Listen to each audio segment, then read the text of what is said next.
Ce génocide en cours, 18 mois de ce génocide en cours, qui a un seul but clair, c'est d'expulser la majorité des Palestiniens dans la bande de Gaza, la connexion qui est en cours de la Cisjordanie, la colonisation partout en Palestine.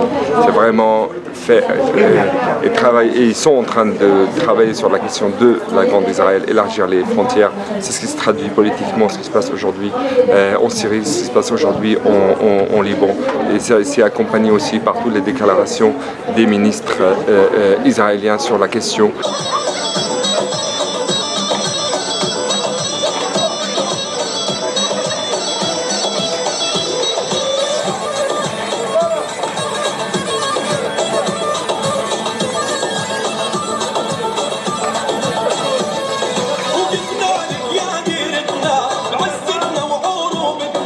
On est dans une situation typique d'une oppression coloniale entre un occupant et un occupé, entre un colonisateur et un colonisé.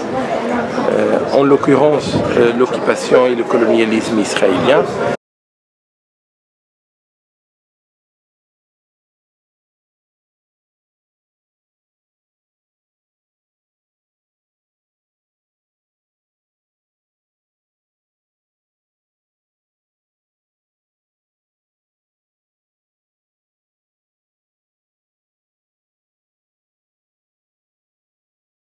Qui était d'abord fondée sur une base coloniale et raciste, ici notamment du 19e siècle. Donc la question coloniale, elle est présente, elle est déterminante dans le cas de la Palestine. Ce qui est complexe dans la question palestinienne, c'est qu'elle a subi un processus d'une double colonisation. D'abord, c'est la colonisation britannique qui était déterminante, qui a permis par la suite au projet colonial israélien de pouvoir un peu dominer la Palestine et faire le Nakba de 48, la Nakba de 67 et jusqu'au génocide en cours en Palestine maintenant.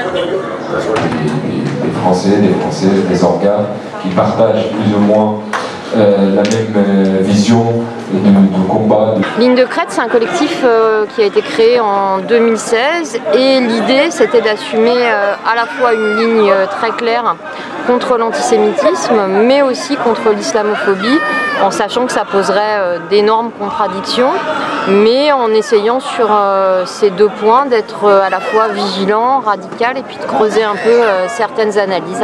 Alors, sans développer toutes les contradictions, c'est quoi une des contradictions par exemple? La contradiction elle est simple, c'est qu'on vit en France, qu'on est un pays qui est à la fois celui de l'immigration des Juifs qui venaient du Maghreb, donc avec une histoire chargée vis-à-vis de la colonisation, et un pays qui accueille aussi l'immigration arabe et musulmane de ces pays-là. C'est quelque chose que la France n'a jamais pris en compte. On réduit les choses les minorités tout ensemble et puis ça se passera bien. On voit très bien que c'est pas forcément le cas puisqu'on a nos histoires, on a aussi des forces extérieures qui nous instrumentalisent d'un côté et de l'autre. Et donc il faut être capable, au lieu de parler d'antiracisme universaliste, tout le monde il est beau, tout le monde il est gentil, de penser cette fameuse question du vivre ensemble à l'heure d'un génocide, à l'heure de tensions internationales et avec nos histoires propres.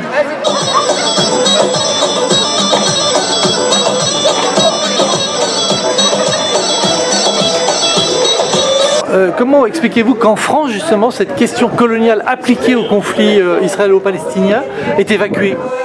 Elle est évacuée parce que nous sommes aussi dans une société coloniale. Nous sommes dans une situation coloniale parce que l'empire colonial français, il a fait déjà de la colonisation, y compris la colonisation de peuplement. Que ce soit en Algérie, que ce soit en Kanaki, comme dans d'autres pays. Donc c'est tout à fait normal que l'imaginaire colonial il est mobilisé dans le cadre du soutien à l'État d'Israël. S'il y a peu de relais, c'est parce que c'est une question d'un rapport de force.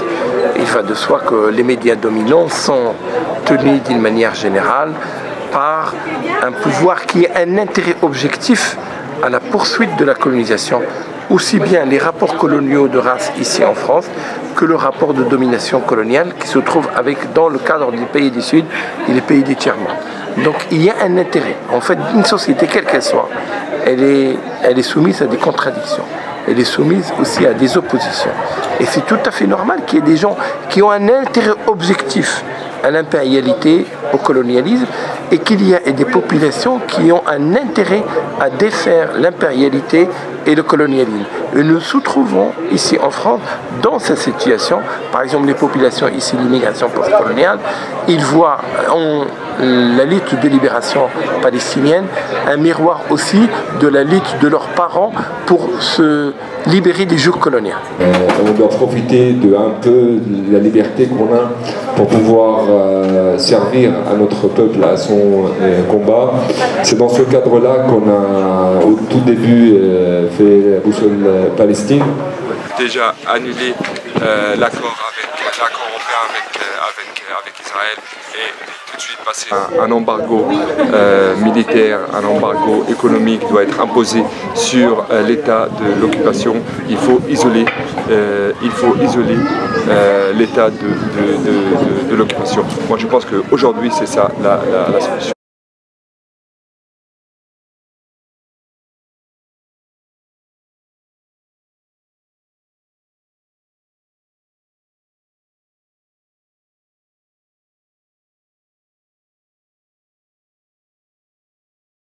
C'est-à-dire qu'aujourd'hui, on a un ex-directeur de recherche au CNRS, quelqu'un qui a été expert auprès des plus grandes institutions internationales, notamment l'OTAN, qui se retrouve inculpé pour apologie du terrorisme, à propos notamment d'un de ses ouvrages, d'un extrait d'un de ses ouvrages qui a été diffusé sur les réseaux sociaux.